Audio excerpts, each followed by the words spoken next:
The disappearance of Avery King inside the chilling world of Ashgrove, Toby's next dark obsession.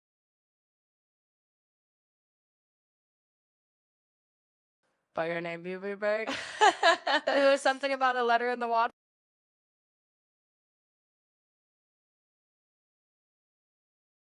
It doesn't matter if it's a postcard, a ripped journal page, or as in this case, a letter stained with what appears to be blood drifting under a bridge in the dead of night. It tells you in an instant that something is wrong, that someone didn't come home, that someone else knows exactly why.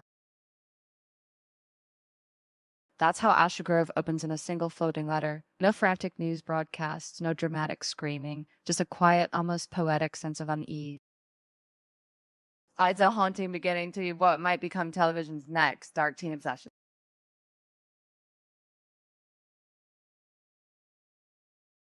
Yet Ashgrove isn't just another Riverdale wannabe. It's Riverdale's older, smarter, more dangerous cousin, a stylish, brooding mystery that doesn't rush to shock you.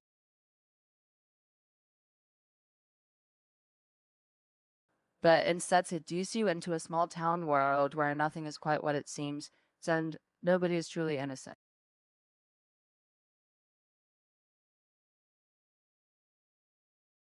And yes, centers on teenagers, but this is a story made for adults.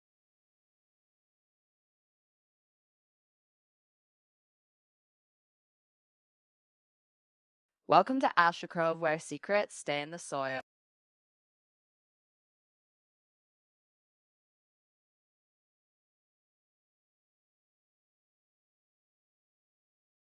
The town of Ashgrove could be any picturesque American small town, lush green woods, a sleepy river cutting through the middle, red brick buildings, and a high school that looks like it belongs in a Norman Rockwell painting. But even the opening narration warns us not to be fooled by appearances. Ashgrove is a town where the soil is thick, with secret shit some old, some fresh, some clawing their way out from underneath polite smiles and parent teacher meeting. Enter Avery King, UV break, smart driven, effortlessly charming, and according to everyone who knew her, absolutely untouchable. Ashgrove highest queen bee, student body president, and the daughter of a powerful family. She was the kind of girl who didn't just have it all, she controlled it all. So when her car is found abandoned near the edge of Ravenscliff, the town falls into panic by it, not disbelief, because while Avery's smile was flawless,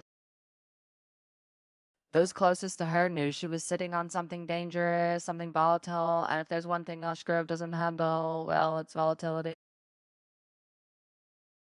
The first hour of the series is built like a thriller masquerading as a memory. This story is told in fragment streams, surveillance footage, whispered accusation. It's a puzzle that slowly builds from the center out, and at that center is one question: what really happened to Avery King the night she disappeared?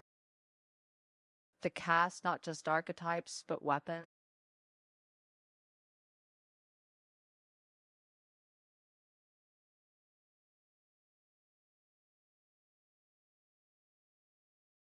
The magic of Ashgrove lies in its cast of characters, each of them introduced with just enough detail to spark interest and just enough ambiguity to keep you on edge.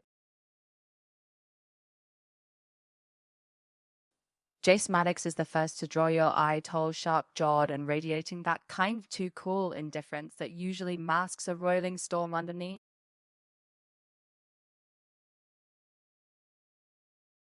He's a bad boy archetype on paper, a jacket, motorcycle, and the record that includes petty vandalism and disappearing for days at a time. But Jace is also the one who receives the first piece of the Crimson Letter in his locker. And judging by the look on his face, he's not confused, he's scared.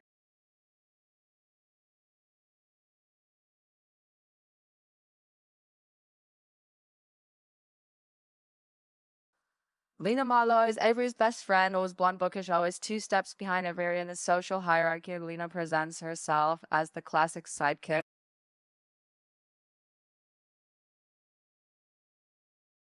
But flashbacks show a different story: jealousy, a drunken fight at a bonfire, and a tear-streaked confession to someone she calls the one person I can't. Shit, tell the truth to you, right?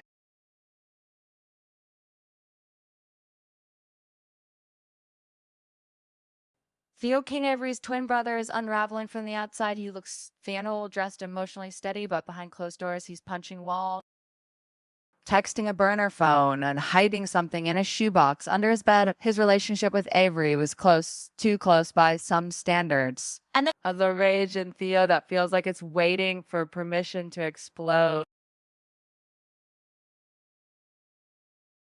Then Miss Harper ran the school's unofficial reporter, equal parts Veronica Mars and Truman Capote. She's been investigating Ashgrove skeletons for years, starting with her own family's involvement in the town's oldest unsolved crime. When she finds a USB drive in Avery's locker, it doesn't surprise her. What surprises her is what's on mystery layers.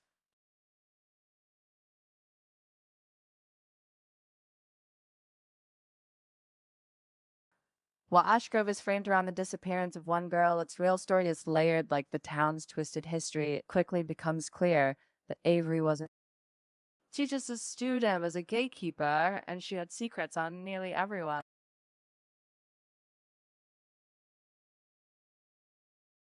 The Westy drive reveals grainy footage from the night of the disappearance. Someone hooted unrecognizable following Avery into the woods after a bonfire. The footage cuts off before we can see who later. Someone tips off the police anonymously, and Jace is arrested, but Harper's gut says he's covering for someone. Throughout the episode, letters keep appearing, not just to Jason and Lena, but to other students, to adults. Even the town's mayor receives one sealed in an envelope marked Project X. The implication is chilling. Avery may be gone, but her voice, her power remains, and someone is making sure of it.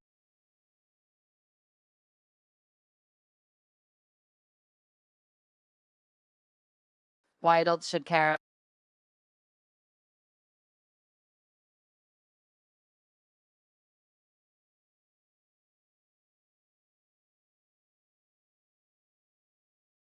At first glance, Ashgrove looks like a show built for the euphoria-driven generation, but it's far more than a pretty package of drama and secrets. It's an incisive look at generational silence, at the things we don't say to protect the people we're supposed to love. It's about the cost of legacy, the rot that hides inside old money, and the way power infects even the most innocent.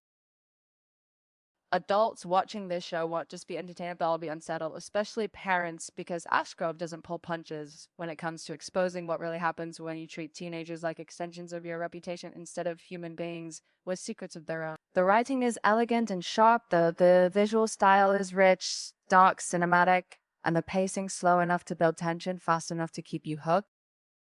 Every scene hums with menace, every glance feels loaded.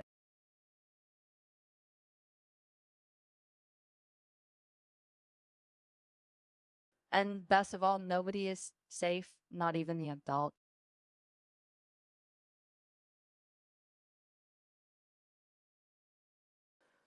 Would you like me to continue this article to the full 30-minute read aloud version? I can keep going with deeper dives into the show's themes, supporting character, interviews with fictional cast or creators, and dramatic twists all in the same tone.